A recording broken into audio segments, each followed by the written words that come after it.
रहे हैं, जरा इसे समझिए। मान लीजिए कि दो लोगों का महीने का वेतन है 40,000 रुपए। दो परिवार आपको नजर आ रहे हैं, एक मेरे दाईं तरफ और एक बाईं तरफ। अगर दोनों की तनख्वाह है महीने की 40,000 रुपए तनख्वाह है, एक परिवार में सिर्फ एक बच्चा है, दूसरे परिवार में है 3 बच्चे।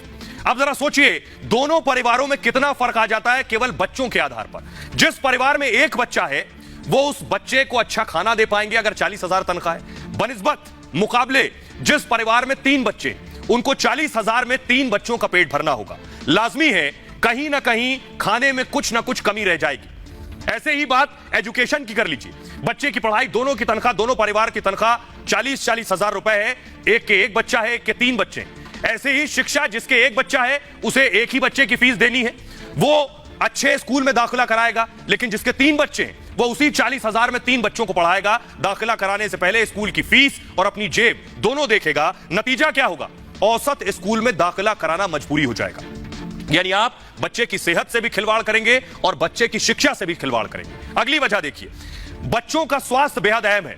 अब जिस परिवार के एक बच्चा है वो अपने उस एक बच्चे के स्वास्थ्य का ध्यान बेहतर तरीके से रख पाएगा जिसकी 40,000 तनख्वाह होगी और एक बच्चे की परवरिश करनी है। जिसके 2 से ज्यादा बच्चे होंगे वो उस तरह से ध्यान नहीं रख पाएगा, क्योंकि डॉक्टरों की फीस से लेकर बच्चों के टीकाकरण और अस्पताल की फीस की बात मैंने की, इसके अलावा मेडिकल स्टोर का खर्चा, मान लीजिए दवाइयों का, ये सारे इंतजाम करने होंगे जो सीधे सीधे आपकी तनख्वाह पर असर डालेंगे। आधुनिक शिक्षा की बात करिए, पेशेवर शिक्षा की बात करिए, 40,000 जो कमा रहा है तो वो जब शिक्षा देगा, पेशेवर शिक्षा, तो शिक्षा आज के दौर में काफी महंगी है लेकिन जरूरी भी है। ऐसे में जिस परिवार में एक बच्चा है वो उसे अच्छी पेशेवर शिक्षा दे सकता है। थोड़ी प्लानिंग करनी होगी बस। जिस परिवार में 2 से ज्यादा बच्चे हैं वहां उन 3 बच्चों को एक जैसी उच्च शिक्षा देना मुश्किल हो जाएगा। नतीजा ये होगा कि यहां भी औसत कॉलेज ही देखना पड़ेगा। तो यानी सीधे सीधे इसका नुकसान क्या है ये मैंने आपको बताया। अब आपको बताते हैं, जल्दी से सुनिए यूपी के लोग क्या कह रहे हैं। आबादी के लिए हंटर तो योगी ने चला दिया है, क्या यूपी के लोग इसे स्वीकार रहे हैं?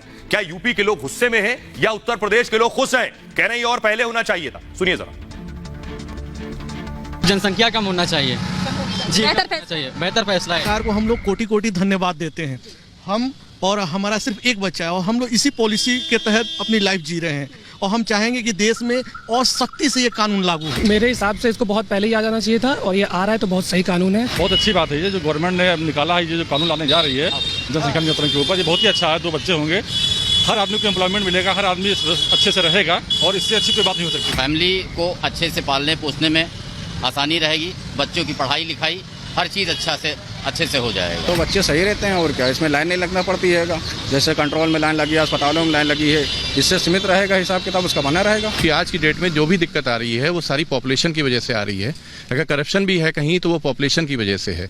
तो पॉपुलेशन कंट्रोल हो जाएगी तो काफ़ी चीज़ें कंट्रोल हो जाएंगी। तो फैसिलिटीज, मिनिमम फैसिलिटी है वो लोगों को नहीं मिल पाती। गवर्नमेंट भी चाहे तो भी नहीं कर सकती क्योंकि इतना ज़्यादा पॉपुलेशन है। तो अगर हम इसको मिनिमाइज करेंगे तो अभी तो नहीं, उसका हमको जो रिजल्ट है वो आगे 10 साल 15 साल में दिखेगा। हमारा कॉन्स्टिट्यूशन प्रोवाइड करता है वी आर सेक्युलर कंट्री। यहाँ किसी विशेष जाति धर्म से देख के उसको नहीं देखना चाहिए। ये नेशनल इंटरेस्ट में बहुत जरूरी है कि पॉपुलेशन कंट्रोल, चाहे हिंदू हो चाहे मुस्लिम, कोई कम्युनिटी हो, that should be for all.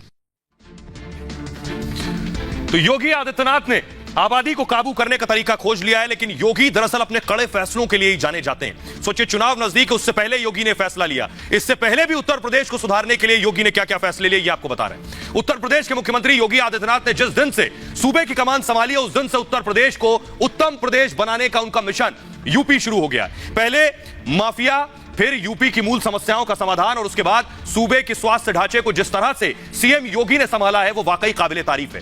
CM योगी लगातार अपने मिशन पर काम कर रहे हैं। यूपी में अब तक योगी ने कई कानून बदलाव किए हैं और कई नए कानून बनाए हैं जिनकी जरूरत काफी पहले से महसूस की जा रही थी। सीएम योगी के कार्यकाल में अब तक कौन कौन से बड़े फैसले योगी ने लिए ये मैं आपको बताने जा रहा हूं। पहला बड़ा फैसला योगी का था लव जिहाद कानून। लव जिहाद पर लगाम लगाने के लिए योगी आदित्यनाथ कानून लाए। इसके अलावा गोवध अधिनियम योगी आदित्यनाथ लेकर आए। इसके बाद अवैध बूचड़खानों पर रोक लगाई और साथ ही साथ हिंसक भीड़ रोकने का कानून लाए।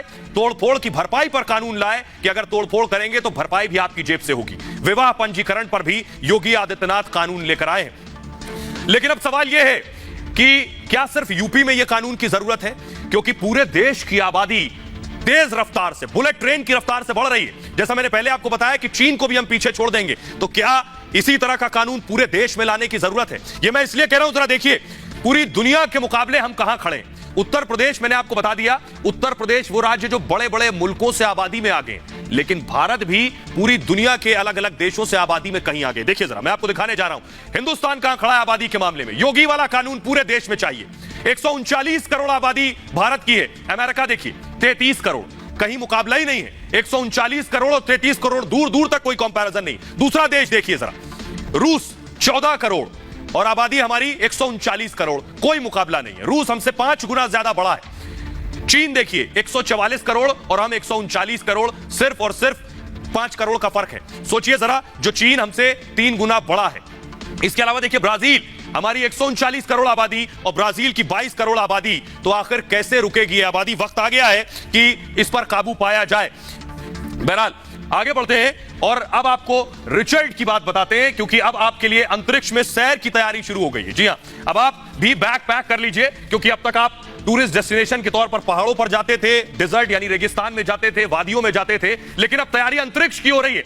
यह है रिचर्ड। रिचर्ड ने दरअसल अंतरिक्ष की सैर की तैयारी कर ली है। रिचर्ड उड़ान भर चुके हैं। बड़ी खबर आपको बताएं कि अंतरिक्ष के लिए जा चुके हैं रिचर्ड और बाकायदा अब अंतरिक्ष में सैर की तैयारी शुरू हो गई है। ये देखिए रिचर्ड, इनकी अपनी स्पेस कंपनी है, यानी अब कई बड़ी बड़ी कंपनियां आ रही हैं। अब तक आप अलग अलग डेस्टिनेशंस पर, अलग अलग जगहों पर सैर करने जाते थे, अब आप जा सकेंगे अंतरिक्ष में भी। क्या तैयारी अंतरिक्ष में भेजने की जरा आपको दिखाने जा रहा हूं। देखिए क्या खर्चा आएगा, कैसे स्पेस में जाएंगे। रिचर्ड जा चुके हैं स्पेस में। अभी कुछ वक्त पहले 8:30 बजे वो स्पेस के लिए निकले हैं। 100 किलोमीटर तक स्पेस में जाएंगे। तो आम लोग अब अंतरिक्ष की सैर कर सकेंगे। बड़ी खबर यह है, अब हर आदमी अंतरिक्ष पर जा सकेगा।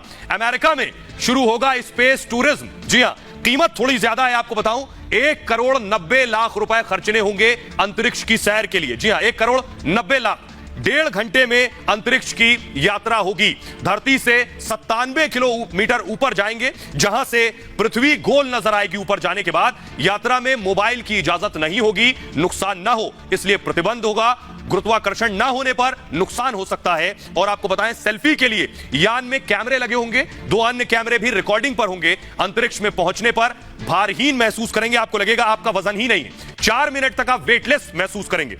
आइए अब आपको बताता हूं कि अंतरिक्ष में सैर कैसे होगी। रिचर्ड कैसे गए अंतरिक्ष में, जरा जल्दी से आपको ये बताता हूं। आज रिचर्ड तो अब धरती के साथ ही आप अंतरिक्ष में भी सैर के लिए जा सकेंगे, लेकिन ये होगा कैसे आपको बताते हैं। दरअसल दुनिया स्पेस टूरिज्म की तरफ बढ़ रही है, यानी अंतरिक्ष में पर्यटन के लिए, और इसकी शुरुआत करने जा रहे हैं वर्जिन ग्रुप के फाउंडर रिचर्ड ब्रैंसन, अमेज़न के संस्थापक जेफ बेजोस और टेस्ला के सीईओ एलन मस्क। इन सब में सबसे आगे हैं वर्जिन ग्रुप के फाउंडर रिचर्ड ब्रैंसन। इसी कड़ी में रिचर्ड अब से कुछ वक्त पहले 8:30 बजे रिचर्ड दुनिया यानी पृथ्वी से अंतरिक्ष के लिए गए हैं। ब्रैंसन ने अपने 5 साथियों के साथ अंतरिक्ष यात्रा की। रिचर्ड के इस टूर में उनके साथ भारत की बेटी सिरिशा बांदला भी थी। 34 साल की सिरिशा एरोनॉटिकल इंजीनियर है और वो कल्पना चावला के बाद अंतरिक्ष में जाने वाली भारत में जन्मी दूसरी महिला बन गई हैं।